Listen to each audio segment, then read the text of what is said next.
വിശുദ്ധ മത്തായി എഴുതിയ സുവിശേഷം അധ്യായം 25.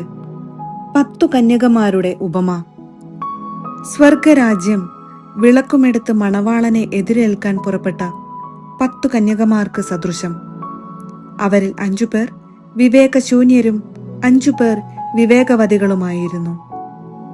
വിവേകശൂന്യകൾ വിളക്കെടുത്തപ്പോൾ എണ്ണ കരുതിയില്ല. വിവേകവതികളാകട്ടെ വിളക്കുകളോടൊപ്പം പാത്രങ്ങളിൽ എണ്ണയും എടുത്തിരുന്നു. മണവാളൻ വരാൻ വൈകി. ഉറക്കം വരുകയാൽ കന്യകമാർ കിടന്നുറങ്ങി. അർദ്ധരാത്രിയിൽ ഇതാ മണവാളൻ പുറത്തു വന്ന് അവനെ എതിരേൽക്കുവിൻ എന്ന് ആർപ്പുവിളിയുണ്ടായി. ആ കന്യകമാരെല്ലാം ഉണർന്ന് വിളക്കുകൾ തെളിച്ചു. വിവേകശൂന്യകൾ വിവേകവതികളോട് പറഞ്ഞു, ഞങ്ങളുടെ വിളക്കുകൾ അണഞ്ഞു പോകുന്നതിനാൽ നിങ്ങളുടെ എണ്ണയിൽ കുറെ ഞങ്ങൾക്ക് തരുക. വിവേകവതികൾ മറുപടി പറഞ്ഞു, ഞങ്ങൾക്കും നിങ്ങൾക്കും മതിയാകാതെ വരുമെന്നതിനാൽ നിങ്ങൾ വിൽപ്പനക്കാരുടെ അടുത്തുപോയി വാങ്ങിക്കൊള്ളുവിൻ. അവർ വാങ്ങാൻ പോയപ്പോൾ മണവാളൻ വന്നു. ഒരുങ്ങിയിരുന്നവർ അവനോടൊത്ത് വിവാഹ വിരുന്നിന് അകത്തു പ്രവേശിച്ചു. വാതിൽ അടയ്ക്കപ്പെടുകയും ചെയ്തു. പിന്നീട് മറ്റു കന്യകമാർ വന്ന്, കർത്താവേ, കർത്താവേ, ഞങ്ങൾക്ക് തുറന്നു തരണമേ എന്ന് അപേക്ഷിച്ചു. അവൻ പ്രതിവചിച്ചു, സത്യമായി ഞാൻ നിങ്ങളോട് പറയുന്നു, ഞാൻ നിങ്ങളെ അറിയുകയില്ല. അതുകൊണ്ട് ജാഗരൂകരായിരിക്കുവിൻ. ആ ദിവസമോ മണിക്കൂറോ നിങ്ങൾ അറിയുന്നില്ല. താലന്തുകളുടെ ഉപമ. ഒരുവൻ യാത്ര പുറപ്പെടുന്നതിനു മുൻപ് ഭൃത്യന്മാരെ വിളിച്ച് തന്റെ സമ്പത്ത് അവരെ ഭരമേൽപ്പിച്ചതുപോലെയാണ് സ്വർഗരാജ്യം. അവൻ ഓരോരുത്തന്റെയും കഴിവനുസരിച്ച് ഒരുവന് 5 താലന്തും മറ്റൊരുവന് 2 വേറൊരുവന് 1 കൊടുത്ത ശേഷം യാത്ര പുറപ്പെട്ടു.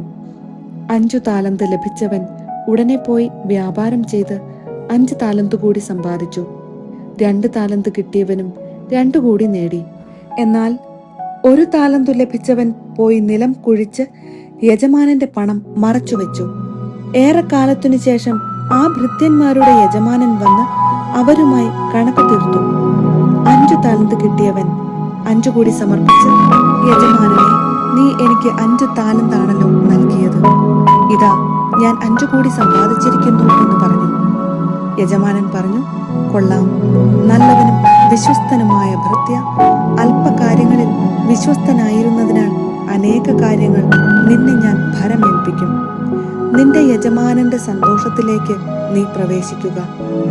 2 താലന്ത് കിട്ടിയവനും വന്നു പറഞ്ഞു, യജമാനനെ, നീ എനിക്ക് 2 താലന്താണല്ലോ നൽകിയത്. ഇതാ ഞാൻ 2 കൂടി സമ്പാദിച്ചിരിക്കുന്നു. യജമാനൻ പറഞ്ഞു, കൊള്ളാം, നല്ലവനും വിശ്വസ്തനുമായ ഭൃത്യ. അല്പകാര്യങ്ങളിൽ വിശ്വസ്തനായിരുന്നതിനാൽ അനേക കാര്യങ്ങൾ നിന്നെ ഞാൻ ഭരമേൽപ്പിക്കും. നിന്റെ യജമാനന്റെ സന്തോഷത്തിലേക്ക് നീ പ്രവേശിക്കുക. 1 താലന്ത് കിട്ടിയവൻ വന്നു പറഞ്ഞു, യജമാനനെ, നീ വിതയ്ക്കാത്തിടത്തു നിന്ന് കൊയ്യുകയും വിതറാത്തിടത്തു നിന്ന് ശേഖരിക്കുകയും ചെയ്യുന്ന കഠിന ഹൃദയനാണെന്ന് ഞാൻ മനസ്സിലാക്കി. അതിനാൽ ഞാൻ ഭയപ്പെട്ട് നിന്റെ താലന്ത് മണ്ണിൽ മറച്ചുവെച്ചു. ഇതാ നിന്റേത് എടുത്തുകൊള്ളുക. യജമാനൻ പറഞ്ഞു, ദുഷ്ടനും മടിയനുമായ ഭൃത്യ, ഞാൻ വിതയ്ക്കാത്തിടത്തു നിന്ന് കൊയ്യുന്നവനും വിതറാത്തിടത്തു നിന്ന് ശേഖരിക്കുന്നവനും ആണെന്ന് നീ മനസ്സിലാക്കിയിരുന്നല്ലോ. എന്റെ നാണയം നീ പണവ്യാപാരികളുടെ പക്കൽ നിക്ഷേപിക്കേണ്ടതായിരുന്നു. ഞാൻ വന്ന് എന്റെ പണം പലിശ സഹിതം വാങ്ങുമായിരുന്നു. ആ താലന്ത് അവനിൽ നിന്നെടുത്ത് 10 താലന്തുള്ളവന് കൊടുക്കുക. ഉള്ളവന് നൽകപ്പെടും, അവന് സമൃദ്ധിയുണ്ടാവുകയും ചെയ്യും. ഇല്ലാത്തവനിൽ നിന്ന് ഉള്ളതുപോലും എടുക്കപ്പെടും. പ്രയോജനമില്ലാത്ത ആ ഭൃത്യനെ പുറത്ത് അന്ധകാരത്തിലേക്ക് തള്ളിക്കളയുക. അവിടെ വിലാപവും പല്ലുകടിയുമായിരിക്കും. അവസാന വിധി. മനുഷ്യപുത്രൻ എല്ലാ ദൂതന്മാരോടും കൂടെ മഹത്വത്തിൽ എഴുന്നള്ളുമ്പോൾ അവൻ തന്റെ മഹിമയുടെ സിംഹാസനത്തിൽ ഉപവിഷ്ടനാകും. അവന്റെ മുൻപിൽ എല്ലാ ജനതകളും ഒരുമിച്ച് കൂട്ടപ്പെടും. ഇടയൻ ചെമ്മരിയാടുകളെ കോലാടുകളിൽ നിന്ന് വേർതിരിക്കുന്നത് പോലെ അവൻ അവരെ തമ്മിൽ വേർതിരിക്കും. അവൻ ചെമ്മരിയാടുകളെ തന്റെ വലത്തുവശത്തും കോലാടുകളെ ഇടത്തുവശത്തും നിർത്തും. അനന്തരം രാജാവ് തന്റെ വലത്തുഭാഗത്തുള്ളവരോട് അരുളി ചെയ്യും, എൻ്റെ പിതാവിനാൽ അനുഗ്രഹിക്കപ്പെട്ടവരെ, വരുവിൻ. ലോകസ്ഥാപനം മുതൽ നിങ്ങൾക്കായി സജ്ജമാക്കിയിരിക്കുന്ന രാജ്യം അവകാശപ്പെടുത്തുവിൻ. എന്തെന്നാൽ എനിക്ക് വിശന്നു, നിങ്ങൾ ഭക്ഷിക്കാൻ തന്നു. എനിക്ക് ദാഹിച്ചു, നിങ്ങൾ കുടിക്കാൻ തന്നു. ഞാൻ പരദേശിയായിരുന്നു, നിങ്ങൾ എന്നെ സ്വീകരിച്ചു. ഞാൻ നഗ്നനായിരുന്നു, നിങ്ങൾ എന്നെ ഉടുപ്പിച്ചു. ഞാൻ രോഗിയായിരുന്നു, നിങ്ങൾ എന്നെ സന്ദർശിച്ചു. ഞാൻ കാരാഗൃഹത്തിലായിരുന്നു, നിങ്ങൾ എൻ്റെ അടുത്തു വന്നു. അപ്പോൾ നീതിമാന്മാർ ഇങ്ങനെ മറുപടി പറയും: കർത്താവേ, നിന്നെ വിശക്കുന്നവനായി കണ്ട് ഞങ്ങൾ ആഹാരം നൽകിയതും ദാഹിക്കുന്നവനായി കണ്ട് കുടിക്കാൻ നൽകിയതും എപ്പോൾ? നിന്നെ പരദേശിയായി കണ്ട് സ്വീകരിച്ചതും നഗ്നനായി കണ്ട് ഉടുപ്പിച്ചതും എപ്പോൾ? നിന്നെ ഞാൻ രോഗാവസ്ഥയിലോ കാരാഗൃഹത്തിലോ കണ്ട് സന്ദർശിച്ചത് എപ്പോൾ? രാജാവ് മറുപടി പറയും: സത്യമായി ഞാൻ നിങ്ങളോട് പറയുന്നു, എൻ്റെ ഏറ്റവും എളിയ ഈ സഹോദരന്മാരിൽ ഒരുവന് നിങ്ങൾ ഇത് ചെയ്തു കൊടുത്തപ്പോൾ എനിക്ക് തന്നെയാണ് ചെയ്തു തന്നത്. അനന്തരം അവൻ തൻ്റെ ഇടത്തുഭാഗത്തുള്ളവരോട് പറയും: ശപിക്കപ്പെട്ടവരെ, നിങ്ങൾ എന്നിൽ നിന്നകന്ന് പിശാചിനും അവന്റെ ദൂതന്മാർക്കുമായി സജ്ജമാക്കിയിരിക്കുന്ന നിത്യ അഗ്നിയിലേക്ക് പോകുവിൻ. എനിക്ക് വിശന്നു, നിങ്ങൾ ആഹാരം തന്നില്ല. എനിക്ക് ദാഹിച്ചു, നിങ്ങൾ കുടിക്കാൻ തന്നില്ല. ഞാൻ പരദേശിയായിരുന്നു, നിങ്ങൾ എന്നെ സ്വീകരിച്ചില്ല. ഞാൻ നഗ്നനായിരുന്നു, നിങ്ങൾ എന്നെ ഉടുപ്പിച്ചില്ല. രോഗാവസ്ഥയിലും കാരാഗൃഹത്തിലും ആയിരുന്നു, നിങ്ങൾ എന്നെ സന്ദർശിച്ചില്ല. അപ്പോൾ അവർ ചോദിക്കും: കർത്താവേ, ഞങ്ങൾ നിന്നെ വിശക്കുന്നവനോ ദാഹിക്കുന്നവനോ പരദേശിയോ നഗ്നനോ രോഗിയോ കാരാഗൃഹത്തിൽ കഴിയുന്നവനോ ആയി കണ്ടതും നിനക്ക് ശുശ്രൂഷ ചെയ്യാതിരുന്നതും എപ്പോൾ? അവൻ മറുപടി പറയും: സത്യമായി ഞാൻ നിങ്ങളോട് പറയുന്നു, ഈ ഏറ്റവും എളിയവരിൽ ഒരുവന് നിങ്ങൾ ഇത് ചെയ്യാതിരുന്നപ്പോൾ എനിക്ക് തന്നെയാണ് ചെയ്യാതിരുന്നത്. ഇവർ നിത്യശിക്ഷയിലേക്കും നീതിമാന്മാർ നിത്യജീവനിലേക്കും പ്രവേശിക്കും.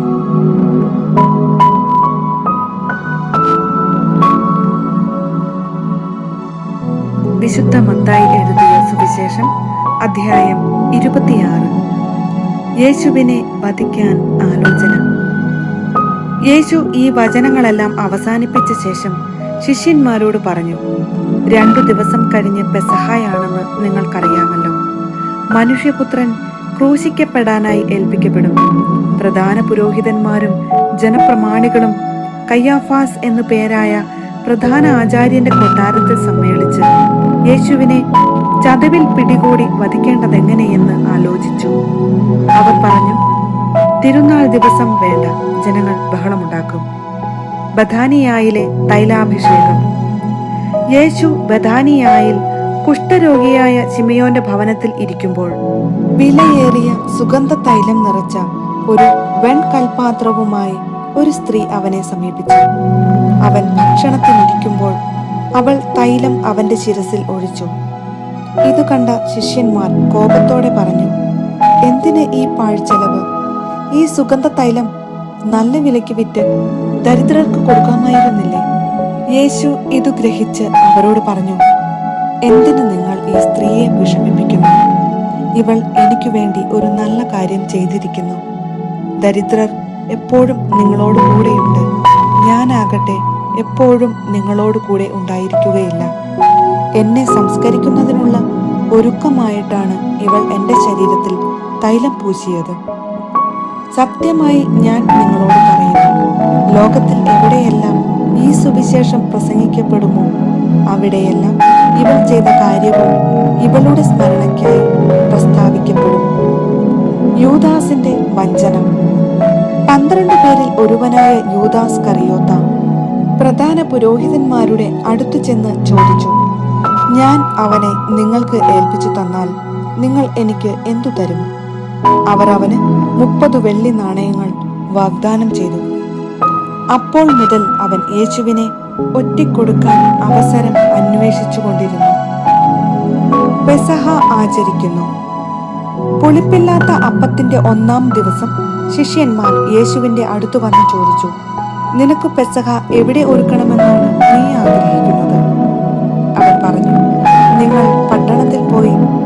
ആളുടെ അടുത്ത് ചെന്ന് പറയുക, ഗുരു പറയുന്നു, എൻ്റെ സമയം സമാഗതമായി.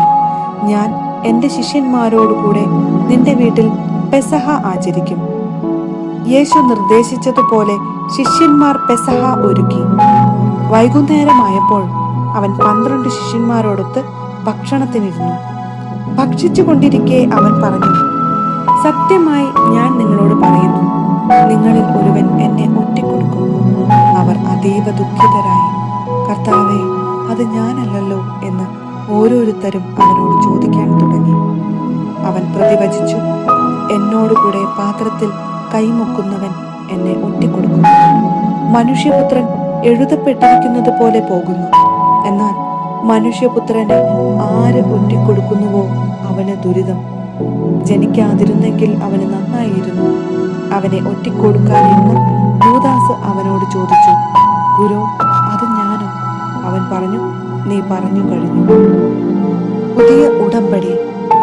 അവർ ഭക്ഷിച്ചു കൊണ്ടിരിക്കുമ്പോൾ യേശു അപ്പമെടുത്ത് ആശീർവദിച്ച് മുറിച്ച് ശിഷ്യന്മാർക്ക് കൊടുത്തുകൊണ്ട് അരുളി ചെയ്തു, വാങ്ങി ഭക്ഷിക്കുവിൻ, ഇത് എൻ്റെ ശരീരമാണ്. അനന്തരം പാനപാത്രം എടുത്ത് കൃതജ്ഞതാ സ്തോത്രം ചെയ്ത് അവർക്ക് കൊടുത്തുകൊണ്ട് പറഞ്ഞു, നിങ്ങളെല്ലാവരും ഇതിൽ നിന്ന് പാനം ചെയ്യുവിൻ. ഇത് പാപമോചനത്തിനായി അനേകർക്കു വേണ്ടി ചിന്തപ്പെടുന്നതും ഉടമ്പടിയുടേതുമായ എൻ്റെ രക്തമാണ്.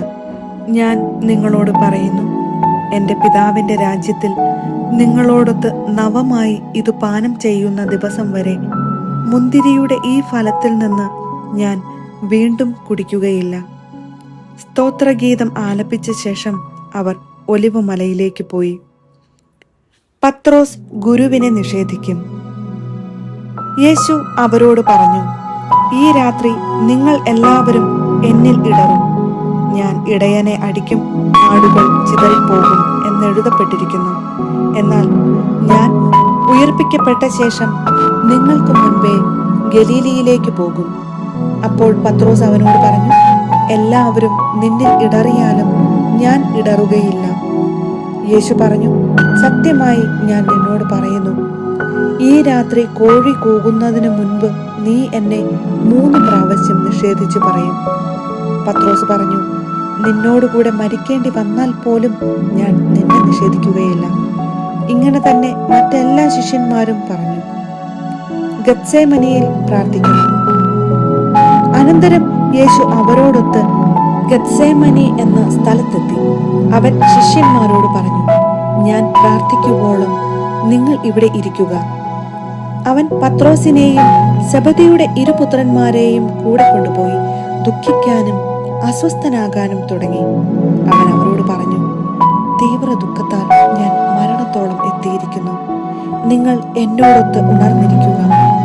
അവൻ അല്പദൂരം മുന്നോട്ട് ചെന്ന് കമിഴ്ന്നു വീണ് പ്രാർത്ഥിച്ചു, എൻ്റെ പിതാവേ, സാധ്യമെങ്കിൽ ഈ പാനപാത്രം എന്നിൽ നിന്ന് അകന്നു പോകട്ടെ.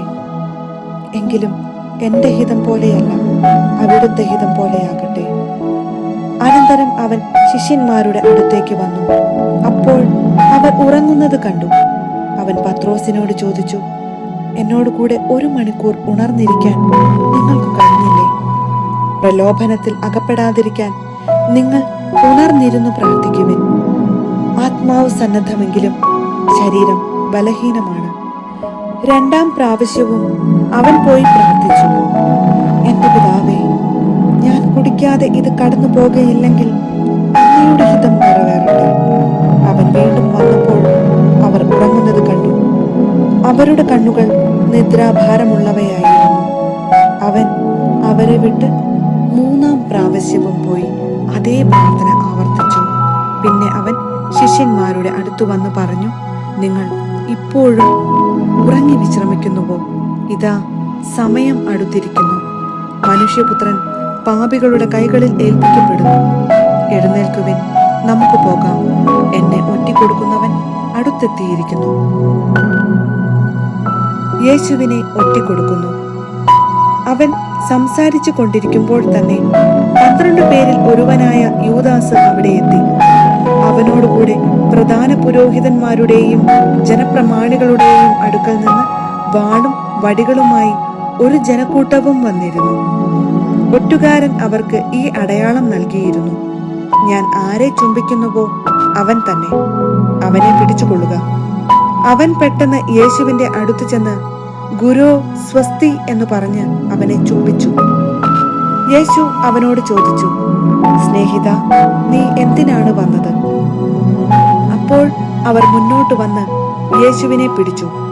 യേശുവിനോട് കൂടെ ഉണ്ടായിരുന്നവരിൽ ഒരുവൻ കൈ നീട്ടി വാൾ ഊരി പ്രധാന പുരോഹിതന്റെ സേവകനെ വെട്ടി അവന്റെ ചെവി ഛേദിച്ചു കളഞ്ഞു. യേശു അവനോട് പറഞ്ഞു, വാൾ ഉറയിലിടുക. വാൾ എടുക്കുന്നവൻ വാളാൽ നശിക്കും. എനിക്ക് എന്റെ പിതാവിനോട് അപേക്ഷിക്കാൻ കഴിയുകയില്ലെന്നും ഉടൻ തന്നെ അവിടുന്ന് എനിക്ക് തന്റെ ദൂതന്മാരുടെ 12 വ്യൂഹങ്ങളെ അയച്ചു തരുകയില്ലെന്നും നീ വിചാരിക്കുന്നുവോ? അങ്ങനെയെങ്കിൽ ഇപ്രകാരം സംഭവിക്കണമെന്ന വിശുദ്ധ ലിഖിതം എങ്ങനെ നിറവേറും? യേശു ജനക്കൂട്ടത്തോട് പറഞ്ഞു, കവർച്ചക്കാരനെതിരെ എന്ന പോലെ വാളുകളും വടികളുമായി നിങ്ങൾ എന്നെ ബന്ധിക്കുവാൻ വന്നിരിക്കുന്നുവോ? ഞാൻ ദിവസവും ദേവാലയത്തിലിരുന്ന് നിങ്ങളെ പഠിപ്പിച്ചിരുന്നു, നിങ്ങൾ എന്നെ പിടിച്ചില്ല. പ്രവാചകന്മാരുടെ ലിഖിതങ്ങൾ പൂർത്തിയാക്കാൻ വേണ്ടിയാണ് ഇതൊക്കെയും സംഭവിച്ചത്. അപ്പോൾ ശിഷ്യന്മാരെല്ലാവരും അവനെ വിട്ട് ഓടിപ്പോയി. ന്യായാധിപ സംഘത്തിനു മുൻപിൽ യേശുവിനെ പിടിച്ച് ബന്ധിച്ചവർ പ്രധാന പുരോഹിതനായ കയ്യഫാസിന്റെ അടുത്തേക്ക് അവനെ കൊണ്ടുപോയി. അവിടെ നിയമജ്ഞരും ശ്രേഷ്ഠന്മാരും സമ്മേളിച്ചിരുന്നു. പ്രധാന പുരോഹിതന്റെ മുറ്റം വരെ പത്രോസ് അവനെ അല്പം ദൂരെയായി അനുഗമിച്ചു. അനന്തരം അവൻ അകത്തു കടന്ന് അവസാനം എന്തെന്ന് കാണാൻ പരിചാരകന്മാരോടുകൂടെ ഇരുന്നു. പ്രധാന പുരോഹിതന്മാരും ന്യായാധിപ സംഘം മുഴുവനും യേശുവിനെ മരണത്തിന് ഏൽപ്പിച്ചു കൊടുക്കേണ്ടതിന് അവനെതിരെ കള്ളസാക്ഷ്യം അന്വേഷിച്ചു. പല കള്ളസാക്ഷികൾ വന്നെങ്കിലും അവർക്ക് സാക്ഷ്യമൊന്നും കിട്ടിയില്ല. അവസാനം 2 പേർ മുന്നോട്ട് വന്ന് ഇപ്രകാരം പറഞ്ഞു, ഈ ദേവാലയം നശിപ്പിക്കാനും 3 ദിവസം കൊണ്ട് നിർമ്മിക്കാനും എനിക്ക് സാധിക്കും എന്ന് ഇവൻ പറഞ്ഞിട്ടുണ്ട്. പ്രധാന പുരോഹിതൻ എഴുന്നേറ്റ് നിന്ന് അവനോട് ചോദിച്ചു, നിനക്ക് മറുപടിയില്ലേ? ഇവർ നിനക്കെതിരെ സാക്ഷ്യപ്പെടുത്തുന്നതെന്ത്? യേശുവാകട്ടെ നിശബ്ദനായിരുന്നു. അപ്പോൾ പ്രധാന പുരോഹിതൻ അവനോട് പറഞ്ഞു, ജീവിക്കുന്ന ദൈവത്തിന്റെ നാമത്തിൽ ആണയിട്ട് ഞാൻ നിന്നോട് ചോദിക്കുന്നു, നീ ദൈവപുത്രനായ ക്രിസ്തുവാണോ എന്ന് ഞങ്ങളോട് പറയുക. യേശു അവനോട് പറഞ്ഞു, നീ പറഞ്ഞുവല്ലോ, എന്നാൽ ഞാൻ നിന്നോട് പറയുന്നു, ഇപ്പോൾ മുതൽ മനുഷ്യപുത്രൻ ശക്തിയുടെ വലത്തുഭാഗത്ത് ഉപവിഷ്ടനായിരിക്കുന്നതും വാനമേഘങ്ങളിൽ വരുന്നതും നിങ്ങൾ കാണും. അപ്പോൾ പ്രധാന പുരോഹിതൻ മേലങ്കി കീറിക്കൊണ്ട് പറഞ്ഞു, ഇവൻ ദൈവദൂഷണം പറഞ്ഞിരിക്കുന്നു. ഇനി സാക്ഷികളെ കൊണ്ട് നമുക്ക് എന്താ ആവശ്യം? ഇതാ ദൈവദൂഷണം നിങ്ങൾ ഇപ്പോൾ കേട്ടുവല്ലോ. നിങ്ങൾക്ക് എന്തു തോന്നുന്നു? അവർ പ്രതിവചിച്ചു, അവൻ മരണത്തിന് അർഹനാണ്. അനന്തരം അവർ അവന്റെ മുഖത്ത് തുപ്പുകയും അവനെ അടിക്കുകയും ചെയ്തു. ക്രിസ്തുവേ, നിന്നെ അടിച്ചതാരെന്ന് ഞങ്ങളോട് പ്രവചിക്കുക എന്ന് പറഞ്ഞുകൊണ്ട് മറ്റു ചിലർ അവന്റെ കരണത്തടിച്ചു. പത്രോസ് യേശുവിനെ തള്ളിപ്പറയുന്നു. പത്രോസ് പുറത്ത് മുറ്റത്തിരിക്കുകയായിരുന്നു. ഒരു പരിചാരിക അവനെ സമീപിച്ച്, നീയും ആ ഗലീലിക്കാരനായ യേശുവിനോട് കൂടെ ആയിരുന്നുവല്ലോ എന്ന് പറഞ്ഞു. നീ പറയുന്നത് എന്താണെന്ന് ഞാൻ അറിയുന്നില്ല എന്ന് അവരുടെ എല്ലാം മുൻപാകെ നിഷേധിച്ചു പറഞ്ഞു. അവൻ കവാടത്തിലേക്ക് പോയപ്പോൾ മറ്റൊരു പരിചാരിക അവനെ കണ്ടു. അവൾ അടുത്തു നിന്നവരോട് പറഞ്ഞു, ഈ മനുഷ്യനും നസറായനായ യേശുവിന്റെ കൂടെയായിരുന്നു. ഞാൻ അവനെ അറിയുകയില്ല എന്ന് അവൻ വീണ്ടും ആണയിട്ടു നിഷേധിച്ചു. കുറെ കഴിഞ്ഞപ്പോൾ അടുത്തു നിന്നിരുന്നവർ പത്രോസിനെ സമീപിച്ചു പറഞ്ഞു, നീ അവരിൽ ഒരുവനാണ് തീർച്ച. നിന്റെ സംസാര രീതി തന്നെ ഇത് തെളിയിക്കുന്നു. പത്രോസ് ആകട്ടെ, ഞാൻ ആ മനുഷ്യനെ അറിയുകയില്ല എന്ന് പറഞ്ഞ് ശപിക്കാനും ആണയിടാനും തുടങ്ങി. ഉടനെ കോഴി കൂകി. കോഴി കൂകുന്നതിനു മുൻപ് 3 പ്രാവശ്യം നീ എന്നെ നിഷേധിക്കും എന്ന് യേശു പറഞ്ഞ വാക്കുകൾ അപ്പോൾ പത്രോസ് ഓർമ്മിച്ചു. അവൻ പുറത്തുപോയി ഹൃദയം നൊന്ത് കരഞ്ഞു.